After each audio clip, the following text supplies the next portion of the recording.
transparency for a moment. You wrote a song called Surround Me, which is quite a personal song. Tell us a bit about the background behind the song. Surround Me. So, obviously, we had found out from the mobiles we have a Marshall Day where we get to Milton Keynes and record a Marshall. So I was like, I'm trying to bring the gang. Like I'm trying to shout people to come through. Because one thing that Wisdom taught me, big up to Wisdom, is that when you're doing this, make sure that you're not doing it by yourself. Make sure that you bring a bag of people behind you, especially with what you're doing. Obviously, I'm trying to bridge that gap and kind of like just bring other artists through, like and leave no one behind. So just bringing the kingdom through, basically. So I wanted more people there, but there has to be some moderation. So me and Shuds like just picked the people that that I would say that I'm close to, or the people that would benefit from it. Even though quite a few of my peoples would, but we just because of time slot, the beat and instrumental that we had, we didn't want it to be too chaotic that we ended up not doing anything. So we chose. So it was Luke November that came. It was Rev J, it's Elijah, Abs Reparo, Looms, aka Lewis. He's one of my leaders from ARC in church, but that's my big bro as well. And Bradley, and we had Nashe as well. She's the one who does like the BVs on the song. So you see the beautiful harmonies. Yeah, that's all her. And so we were there. Obviously, big up Scotty as well. That's his beat on Surround Me. So with that song, we were on like WhatsApp, and then like Shuns, she was just being the amazing manager she is. She put all the instrumentals, guys, pick which songs you want, all of that stuff. So Luke highlighted a certain song. I clicked on it, and then I heard a sample. I was like, this one is relaxed, it's settled, and it's very emotional. So I was like, okay, cool. Like I want to jump on that one too, because I made sure every track that everyone picked, obviously I made sure to jump on as well. So we went into the studio. Luke listened to my verse. So my verse was already written, but I just tweaked it, polished it, and just kind of made it more refined and accustomed to that song. But it already fits so well, because sometimes I have so many lyrics, especially open and transparent lyrics, that I don't use because of that fear of letting people in and letting people know, raw, like this is who Meshach truly is. Because a lot of the times people see me as the Congolese comedian, because that's how I started off on TikTok. I was doing a lot of comedy, African comedy, but We'll get to that. So my verse was there. Luke came up to me. He was like, "Oh, what you got for your verse?" Rapped it to him. He was like, "Okay." He went away. He did his verse, and then obviously Lewis and Bradley, they both worked on the chorus, and then the song came together. And the craziest thing is, now looking at this song, the aim was for it to reach out to people and to relate to people. But recently, just me speaking to Luke November, I spoke to him yesterday. This song has actually brought us close in terms of we realized that we actually need the song. The song is for us as well as it ministering to other people. But me and Luke and even Bradley could be going through. We're going through like certain seasons in our lives that this song is actually speaking back to us. This song is personal to us now. Now when I listen to this song, I'm listening to it because it's like, okay, like I'm actually going through it, so there's a lot behind the scenes that's going on, and this song just made sense. It came out at the right time. It's like I said, it's essentially a song that breaks down kind of like the walls of not being transparent for men and women, but especially for men, because we like to put on that persona, we're tough, we have to be a man, don't show emotions, don't cry. To ask you that, it was going to lead to my next question, if I may. You say in the intro that transparency is no weakness. Is this something that you've always believed in, or is this something that you had to renew your mind about and come to that conclusion? Yeah, it's something that I had to renew my mind about. Even though, sometimes we can say things, we can be like, transparency is key, but that you would never be transparent yourself. Just kind of over the years or over the months, it's kind of one of those things.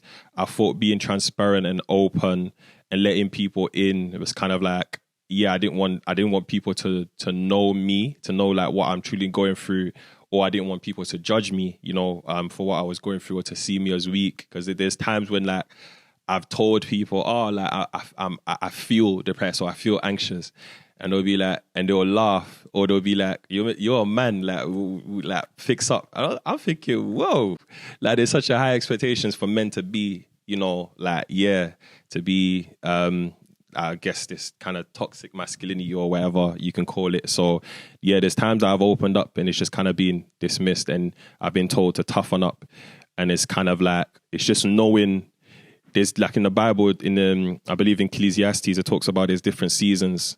Like there's seasons where, you will go through it, but then there's seasons when it's time to get up. So, but that's the thing though, I don't think it's emphasized enough that allow yourself to be broken, allow yourself to cry, allow yourself to feel, allow yourself, to be vulnerable or to feel vulnerable. And then, through that, God will process that, and there will be a season where, when you endure and you go through it, then you can rise up. But yeah, I feel like just in general with men, we always have this, tough guy persona. We don't really like to acknowledge that there's things that we're going through mentally and emotionally. There's root causes to things that, that either has happened to us or we've experienced that we don't really like to talk about because, we want to be tough, and we want to be tough for the wrong reasons. We want to be tough so women can see us as tough and stuff like that, or just whatever society is basically shows or deems to be what a man is. But yeah, vulnerability is important because I grew up bottling and suppressing a lot of emotions, and I'm having to pay the price.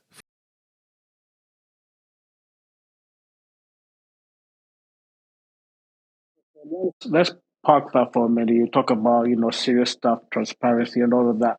But like you said, you're also a comedian on TikTok. So tell us about that. So yeah, it's been a while since I've done some comedy. It's been a while, but how it all started. Cool. So I didn't have the TikTok app because obviously back a day it was what, Vine or something, or Dub Smash. I don't know. Like I don't know the old. So my little brother, he's been on TikTok for a while, and he does like he's an athlete. Big up my little brother Simeon. But he does athletics. But he was doing a lot of TikToks, like whether it's dances or just doing quotes or stuff to do with music playlists. And he was like, yeah, I think it was near 2021, like near the end of 2021. He was like, oh, Shax, you should jump on TikTok. You'd actually be good. I was like, nah, I heard this for like young kids and that's for very like kids. So what's the point? He was like, no, trust me, you should go on it. I was like, all right, cool. So I jumped on it, created a TikTok profile. I think the first post I've ever posted was my graduation, I think anyway. But then it was one of those things, because when I came to London, that's when I got in touch with my Congolese side, because I started to meet a lot more Congolese people, and then it brought up that Congolese-ness in me. As when I was in Cardiff, it was suppressed a lot, because like I said, being African wasn't cool, wasn't popular. But yeah, so being around Congolese people kind of brought up that side of me. And then there was one day, shout out my boy Elohim as well. He's a big Congolese TikToker on TikTok. I think he's got like over 20 something K followers, but he's funny, he's amazing. That's my brother, that's my family.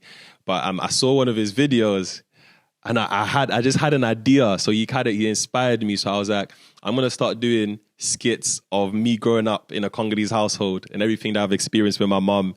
So I did that, and obviously the Congolese community can relate. So that's how it got big. Then my videos started to get a lot of likes. A couple of videos went viral. I started to do like Congolese remixes of, British or UK songs, and just everything that I did, I would Congify it. I had this thing called Congify. So I would make everything in like turn everything into a Congolese stuff. So yeah, that's where that came from. So back to music. One song that I really liked you on, you jumped on a collaboration track, which we said we're going to get into, which is, of course, which has Rebel and K. Lewis. I mean, that song is a demonstration of how far Christian rap has done in terms of quality, right? Because, quality artists, both of them, right? How did that song come about? And yeah. So the song with Rebel and K. Lewis. Okay, so I was fasting. I'm in the middle of my fast. Yeah. You did mention that you were fasting. Yeah, Like I'm doing a 14-day fast. So this is basically in a fast where I'm not eating like at all. Was this the same time you were praying for a manager? Yeah. So I wasn't eating at all, as in I was not eating food. I was just drinking water.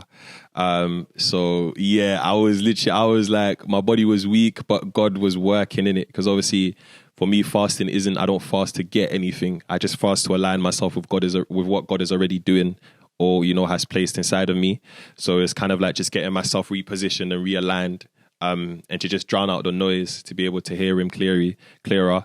So yeah, I was fasting, and then I saw it on, I think, I saw it. I saw Rebler posting it.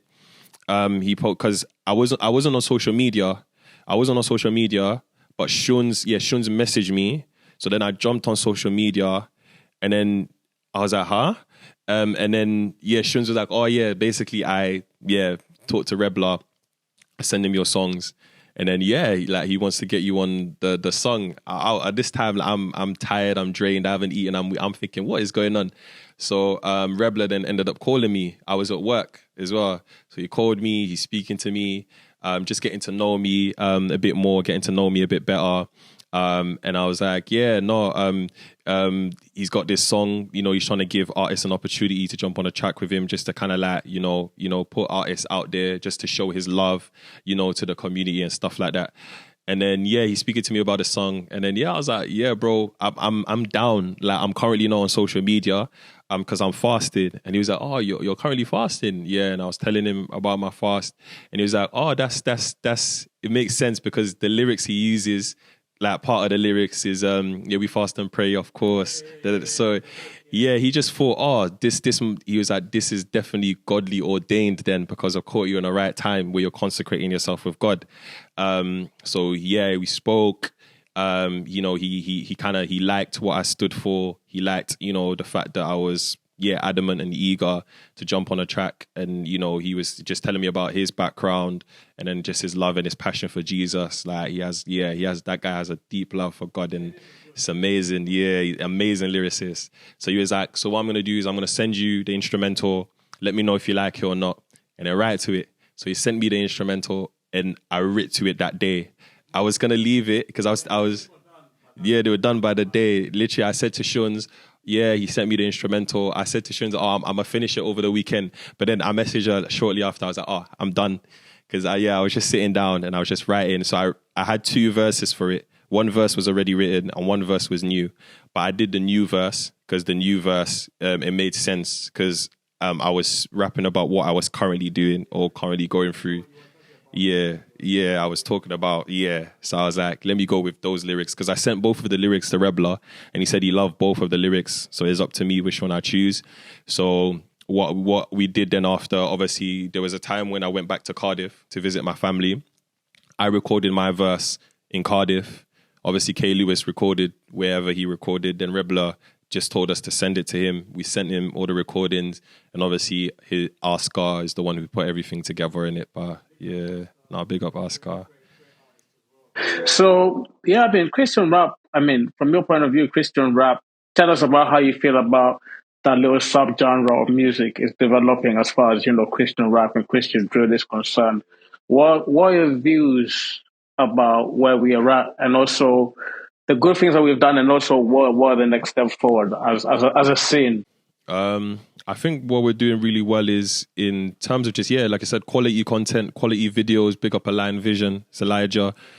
Quality videos, quality new sound. Obviously, you got like Condo 7, they got the wave music. I feel like we're doing well in quality of our music videos, quality of the music. The music isn't bland, isn't kind of just, it's not boring. It's music that, has the message of Christ, has the gospel in it, but it also makes it relatable to people that may not know Christ and may not understand our language or lingo or what we're saying. So there's people that they'll use metaphors, or they'll use certain explanations, to basically make the gospel understandable, because non-believers are not going to really understand our Christian language unless, we teach them in a way where they understand. You know how Jesus would do the parables.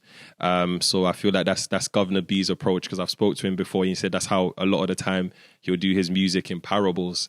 So it's kind of like, yeah, we're really growing and developing in terms of like also just kind of like breaking through to bigger platforms as well. You know, I'm hearing, you know, there's Christians in America that are going, you know, on like on the radar, like these big, you know, secular kind of platforms to spread the gospel. You know, we've had, you know, Governor B jump on Graham Daily, you know, and stuff like that. So there's a lot that's going good, that's going well. We're growing as a community, you know, as people, unifying, you know, connections and stuff like that, getting more opportunities as well. Stuff like, you know, mobiles and, you know, TikTok and stuff like that, they're opening up to, you know, embracing gospel artists. And I feel like in what we can do better, I would say we just keep pushing. We just keep pushing, keep aiming to be in the world in terms of like all of these industry spots that we wouldn't dare to go. They were like, nah, they wouldn't take us because, you know, we do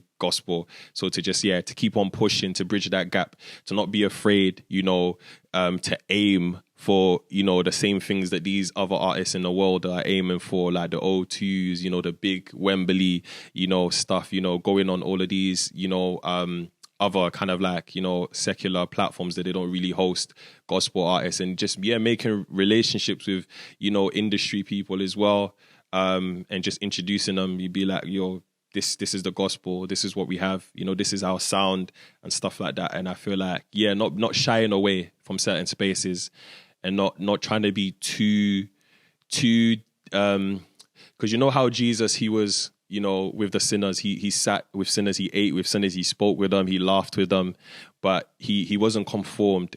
You know, it didn't change him. He didn't conform to their pattern, or neither. Not of the world. He never like gave them a license to sin. He showed them grace, and him being around them, because he's the light. Now his light would rub off on them. He was being a salt. He was seasoning the people around him. So it's kind of like, that's how I would say for us as a scene, to keep on doing, to keep being around those people, so that we can shine our light, so we can rub off on them, so we can reflect Christ to them, you know. And even if they don't receive us, at least we've left the mark, you know, we've sown a seed. You know, we don't need to see change straight away, because it's a gradual thing. It's God that brings the increase anyway, and it's God that saves souls. We don't save souls, God saves souls. We're just an instrument that's being used to advance that gospel. So I would be like, to keep aiming for spaces that we shy away from, and kind of like events and stuff that we probably wouldn't want or find ourselves with, or think like, oh no, this is too. Because the mandate, like you said, is to go out and share the gospel, right? So it's about going into those spaces and being a witness. So back to your music, would you say in summary that you it's like a juxtaposition of pain and joy? Like you talk about, it's like you have happy songs, but you also have really deep songs. Would you say that's your thing? Yeah, that's true. Yeah, because I feel like my first song that I dropped on Spotify was Insomnia. So that was speaking about me struggling to sleep, because my sleeping pattern is bad. My mom gets on to me about it. My siblings get on to me about it. At times when I need to be somewhere and do something and I haven't slept yet, she'll be like, "Why are you still awake?" But so Insomnia obviously touched upon, you know, lack of sleep, but there's a root cause to why I'm not sleeping, because, you know, I got a lot of my mind, you know. I may fall into sin, and now the guilt, the shame, and the regret is like playing on my mind, so I can't sleep. So I'll link, you know, things that everybody goes through, but then, like I said, I'll always dial it back to the gospel and be like, Christians do go through things, but it's just how we handle it, how we deal with it, and our source of coming out of it points to Christ, points to God. As of with someone who they don't have that source, is like, how do you guys come out of it? And if you do come out of it, is it temporary or is it everlasting? Because we can have an everlasting peace. Because I know that, you know, I can go through things, but there's going to be an everlasting peace that follows me all the time, as opposed to someone that don't have that security in Christ. So, it is a mixture of pain, joy, all different emotions. I'm looking to just explore myself. This is kind of healing for me as well, because the emotions that I've suppressed and bottled up and I didn't really address, they're starting to come out now. And as things are happening, Shun's always encourages me, and you know, Jamelia and a couple of other people encourage me to like use your music as like a journal, which is how I explain my music. Is like I used to get stuck in expressing myself emotionally, even though I'm very one with my emotion. I'm a very emotional, vulnerable person, but I always try to put on kind of like the tough guy kind of outlook and suppress my emotions. But I used to actually, I have like a bunch of journals. I would physically journal as well. And some of the journals, I would actually make it into music. So for me, my music is therapy to me. It's journaling, is, yeah, like just being raw in my emotions stuff. I'm not speaking to you, but we're drawing to a close. I just want to know what your plans now moving on. You've released a couple of tracks. What are we expecting in the near future and beyond? So in the near future, I'm just working on a couple of singles, just looking to roll out singles, looking out to do more performances, and just, looking to do more things like this, interviews, podcasts, anything that are basically, I'll be down. Yeah. Anything. Maybe in French, or français. Français, oui, on peut essayer. On peut essayer. En français, moi et toi. Oui, on peut essayer. Non, c'est pas de problème. C'est culture, monsieur, anyway. On peut essayer. But just doing things like this, telling my testimony, letting people know who I am, that I'm not just, this goofy guy that's, always bantering on TikTok, but there's a side to me as well that's undiscovered, and just kind of like taking people on the journey of who Mishak is. Obviously, an EP, we're planning on, sorting out an EP, and that EP will be, based on kind of like me and, my emotions, my pain, my traumas and stuff like that, and just me being very open about things that I probably would have never been open about or scared to share. But and obviously the mobile program is still going on. So until that's done, just keep learning, keep thriving, keep being equipped by them as well. And hopefully some international collaborations as well. We're talking about some international collaborations, but is at the end of the day, we can make the plans, but it's God that ordains our steps. So whatever God's plan is, whatever His will is, whatever He desires for me to accomplish and do, that's where I'm at. That's where you'll find me. Finally, bro, I just want to know, a question that I always ask my guests is, what do you love about serving Jesus? What do I love about serving Jesus? In the way that I do, is artistic. Is artistic. I love the fact that I can put words to my emotions. I can put words to my pain and paint them in a way with like metaphors and similes, and kind of like draw it in such a way where you can visualize it or you can feel it. And it's a release for me. It's fun, it's enjoyable, but it's also, because there's certain songs that are for the listeners, but there's certain songs that are actually for me, that I'll listen and I'll be like, I needed this. So the fact that I get to boast in Christ and represent Him, and to know that there's not anything that I'm doing that can make Him any less or any more proud of me. From the time that I accepted Christ, He was already proud of me, because when He looks at me, He sees, Jesus. So I just love that it's fun. It's at the end of the day, it's fun. Like, it's not a 9 to 5. It's not like, like music, like in a robotic way. Is like I get to have fun with it. I get to just, enjoy myself when I'm rapping.